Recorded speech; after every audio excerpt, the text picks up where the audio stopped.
This meeting is being recorded.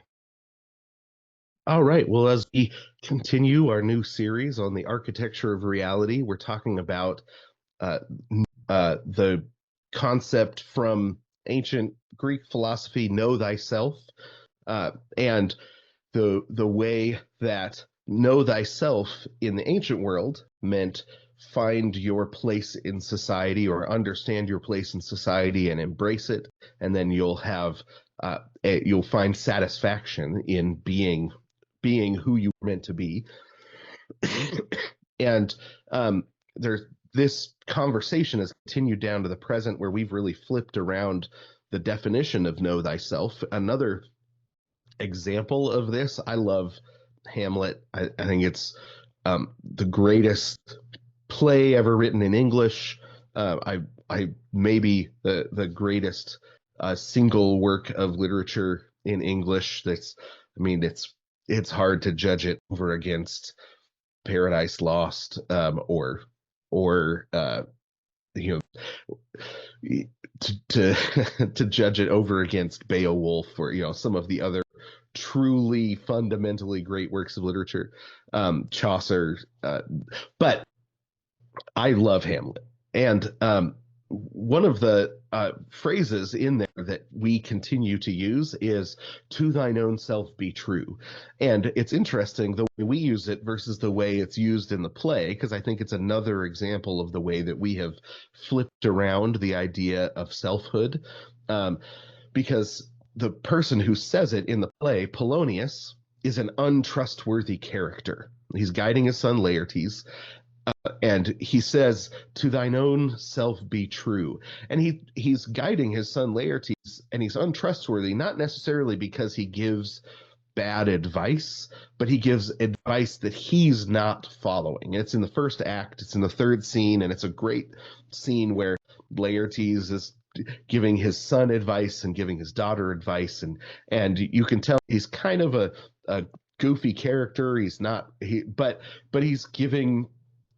pretty fundamentally sound advice, and to thine own self be true. What it means in the context is always tell the truth to yourself. Don't uh, don't give yourself don't lie to yourself about who you are, about the kind of world it is, but live according to the truth. Be honest with yourself about who you are.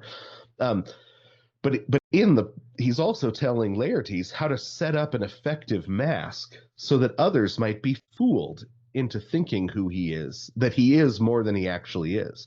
And then immediately after live according to the truth is his advice, we begin seeing him set up spies. He sets up spies to catch Hamlet. He thinks that Hamlet is lying, and he sets up spies to set up Hamlet to catch Hamlet without his mask. He sends spies to spread rumors about his own son, and then eventually he's killed while spying himself, right? So he's saying, always live according to the truth, be honest with yourself, and then he immediately has this network of spies, that he tells to lie, and then spies himself and ends up killed by it.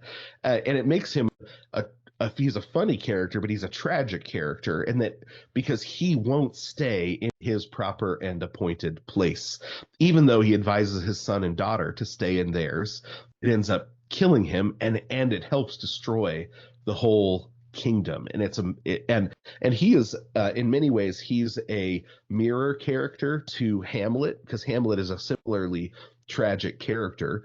Once he knows that his father has been murdered, he plans to kill his uncle and correct his mother. He plans to go talk to his mother, um, and he doesn't want to become like Nero, who killed his mother, but he wants to convince her to not lose her nature, to return to her proper place.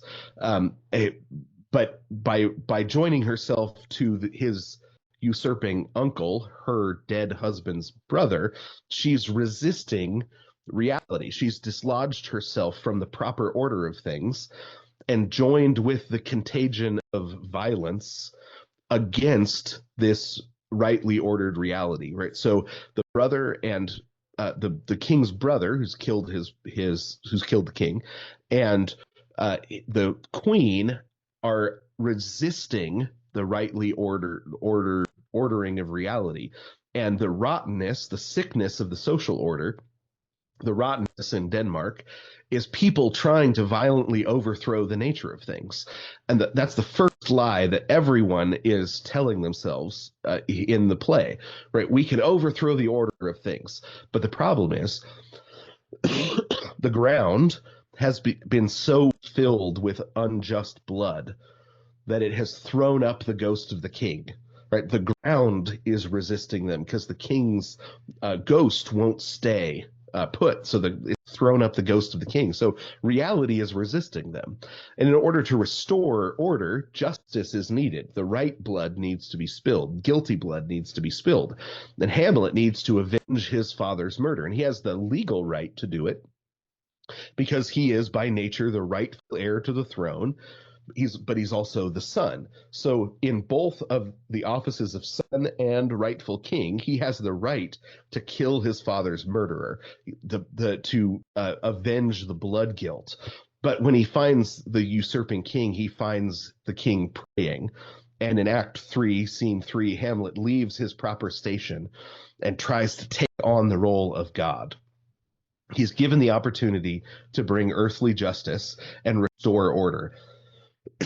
But he decides that earthly justice isn't going to be enough. If he kills him while he's praying, he might be forgiven by God. So Hamlet sneaks away to wait for a later time, and that choice seals Hamlet's fate and the fate of the whole royal house. Because of that choice, Hamlet, the entire royal house ends up dead. So Hamlet willingly refuses to be true to his station and ends up bringing blood guilt on the whole country because he's the rightful head of Denmark.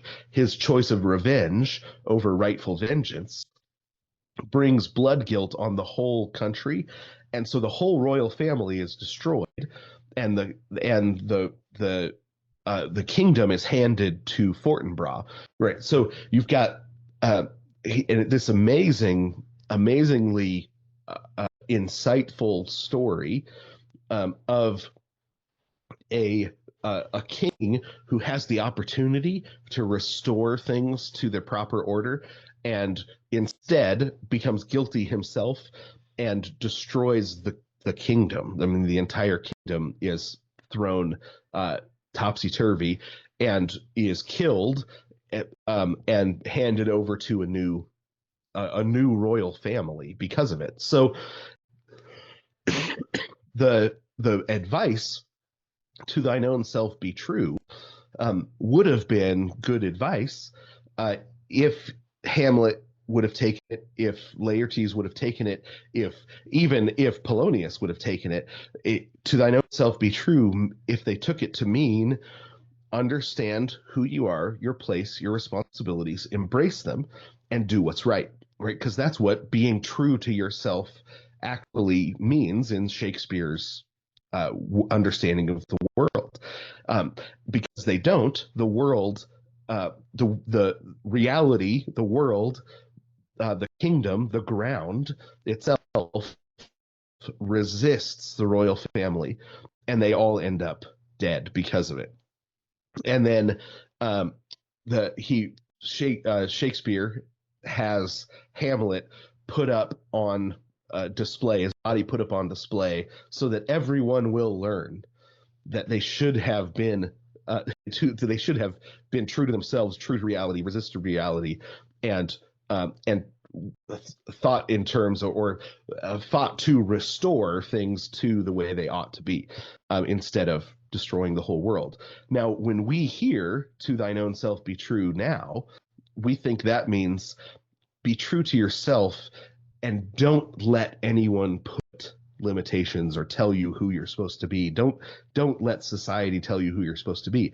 It's another example of the same way that Plato, talking about know thyself, means something different than what we hear. To thine own self be true means something different to us when we hear it, because we really don't believe that there is a proper ordering of society, an integrated whole that our society is supposed to conform itself to, that our and that we are supposed to conform ourselves to reality in this same sort of way. I think it's just another example of how our dislodgement, the dislodgement of our selfhood from an integrated whole of reality affects the way that we hear and read things. But I do think that things like Hamlet, when seen regularly, thought about deeply, and seen for the tragedy that it is, can help us uh, restore a true understanding of reality.